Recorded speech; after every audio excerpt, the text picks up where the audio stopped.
Hello there, folks, and welcome back to the Hojack. I hope everybody's doing well. We're looking at another mod today, although this time it's not a locomotive. It is the Pennsylvania Railroad N5c cabin car. I may call this a caboose a couple times throughout the review, as that's more or less the proper term for it, but the Pennsylvania Railroad, being different as they were, called cabooses cabin cars. So we are going to try to refer to it as such.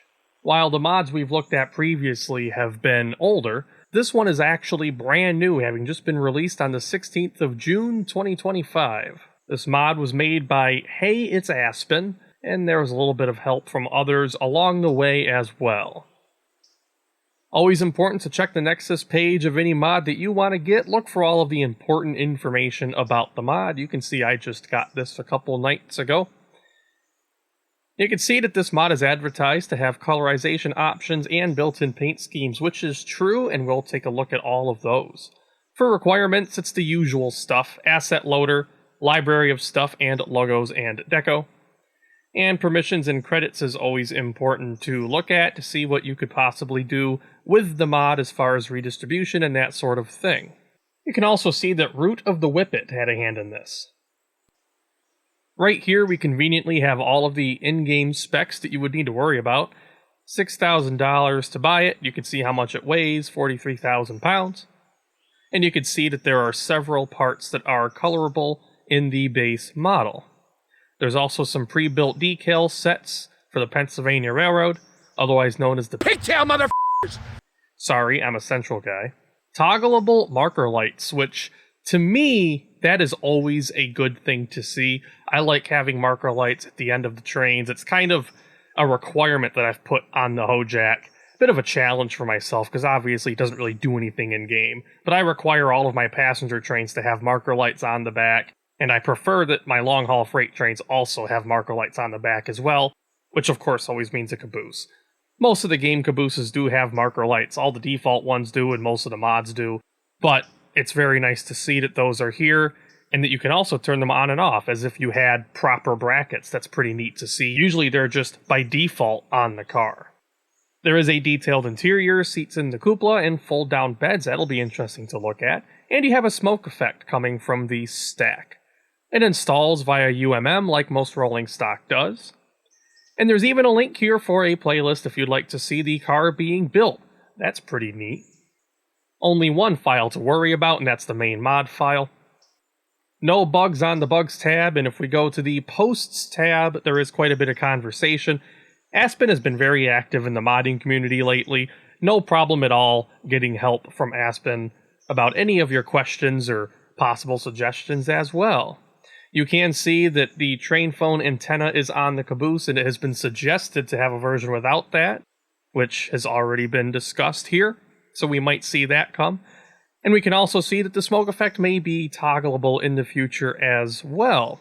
So you can see Aspen is one of those modders who is very willing to take community feedback and run with it, and I love to see that. Now, back in the game, we're going to take a walk around the model, and then we'll look at the different paint variations that this mod comes with out of the box. Do keep in mind, these mods are constantly updated, especially from somebody like Aspen, who is very active and very up-to-date on things, so this can always be subject to change. I have in front of us a caboose in Hojack colors. This is how the ones on my main save look. Of course, I put the marker lights on them.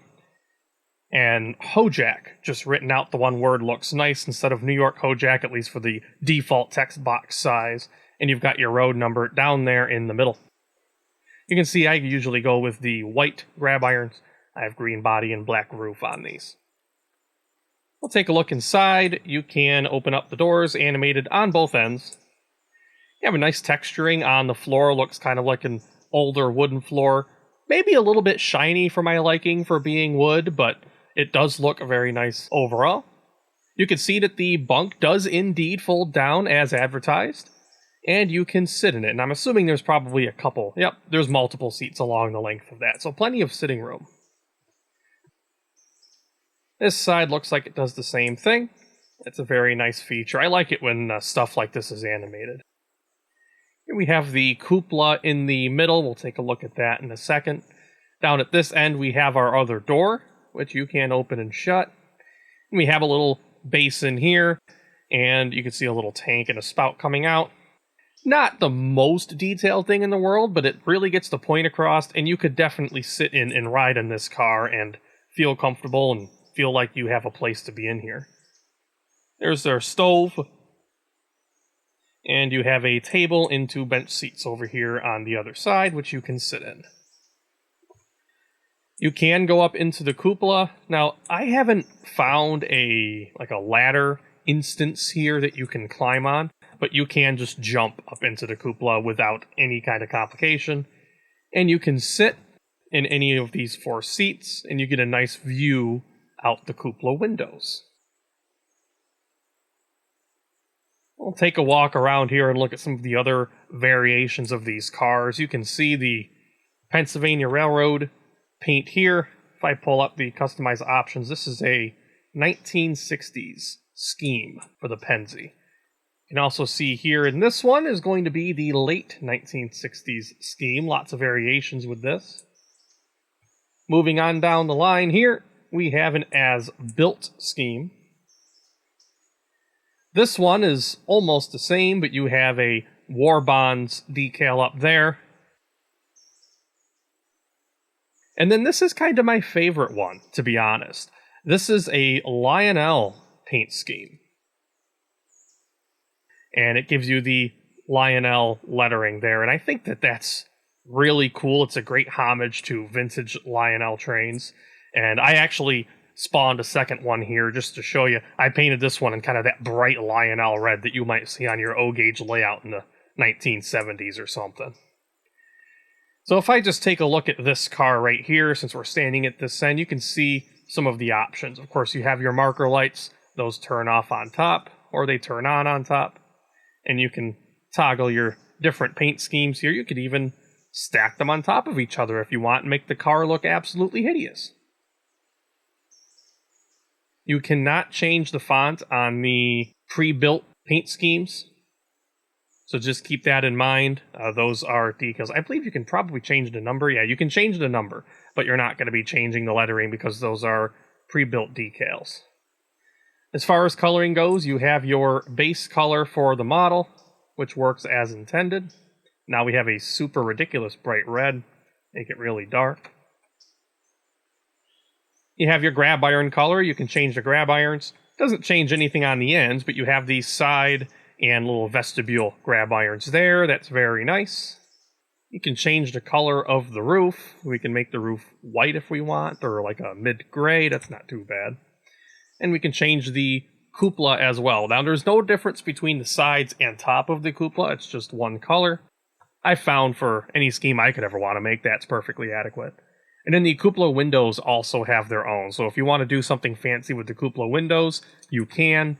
I always set it for the same, but that is, of course, your choice. And while we're looking at the roof, you can see the smoke effects coming out of the stack there. And you could see where these might get a little obnoxious over time, especially if you want to consider that you're in midsummer in the game by default. However, Aspen has mentioned that it is likely that will become toggleable in the future. So that is another nice option to see.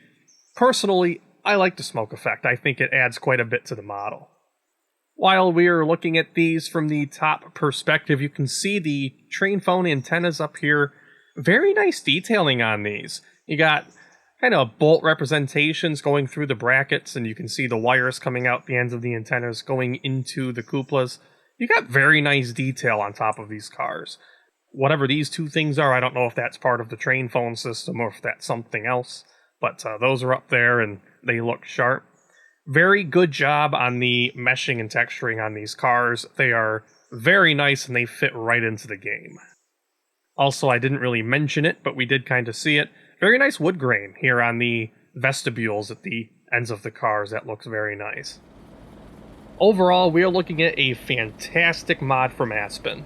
The caboose, or as the pigtails call it, cabin car, looks fantastic. Great meshing, great texturing, Lots of interior space to walk around and sit and ride and enjoy the scenery along the railroad. Plenty of customization options, as well as quite a few really good default schemes that you can use if you'd like to mimic the Pennsylvania Railroad themselves. And that Lionel scheme is just fantastic. I absolutely love that. I'm actually going to roster a Lionel scheme on the Hojack's main save just because I think it's awesome. So thank you all for riding along and checking out the N5c cabin car today. I do hope you enjoyed the video, and please do check out the mod. I think you'll really enjoy having it on your railroad. Stay tuned to the Hojack. There are plenty of exciting things to come. Please subscribe if you like this kind of content, and let me know in the comments what I could possibly do to make this content better for you, because this channel is for everybody, not just for myself. So thank you all for watching and hanging out on the Hojack, and we'll catch you next time.